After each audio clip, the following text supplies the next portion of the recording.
One thing I wanted to quiz you about is I've noticed with a number of our clients in particular, the line between sales and marketing is becoming more blurred over particularly the last 3 to 4 years I've found. And by that I mean salespeople are getting engaged in some instances much later in the sales process, to the extent where marketing are taking responsibility in some instances for educating the market and creating a need with the client and motivating the client to download a white paper or make a phone call, and only then the salesperson is alerted this person has a need. So in other words, they're not going out finding needs, they're not going out kissing frogs, turning over rocks. Marketing's doing that for them. Now, admittedly, a lot of organisations are using this as one way to tack on some extra leads into the business, but in one instance in particular, a human capital software management vendor, they literally don't have their salespeople do any lead generation at all. Marketing have it sorted, and literally they're getting engaged at a time where the need's already created or there's the client asking for further information. Have you seen any success stories like this? Is it a wise thing for companies to try and invest in a strategy like this? What are your thoughts? It depends on the organisation. I have seen, I know of one company I've worked with that does this. Yep. The sales guys make no lead generation calls at all. Okay. It's all done by vendor engagement. It's done by old-fashioned marketing, qualification, online work and so forth. So literally they come to work and they've got 6 calls they have to make. Appointments are set. Yep. They go out, or they qualify them, and they go out and complete the task face to face.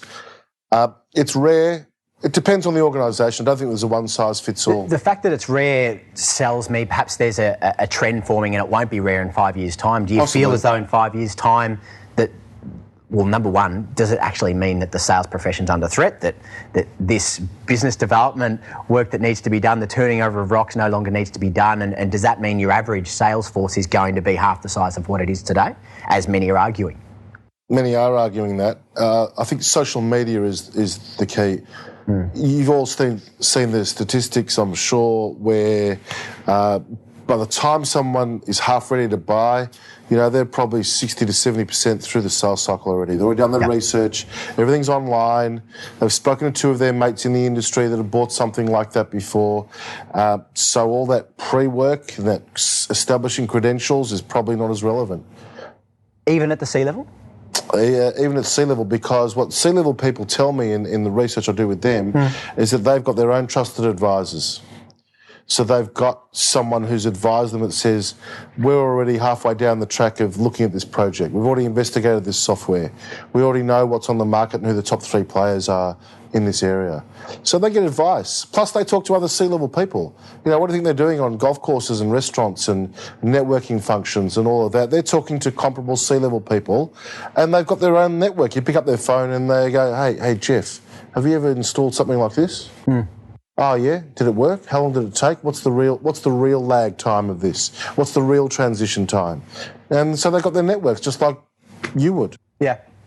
So I think that it is definitely morphing. What will not change, in my view, is that at some point you end up in a room like this.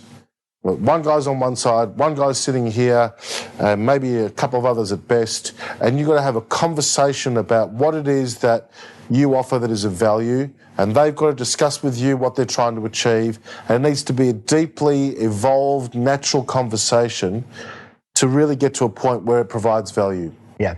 And how you got there will be different compared to the past, but at some point you have to engage in a way that differentiates. And that's the majority of the work that I do now. Yeah.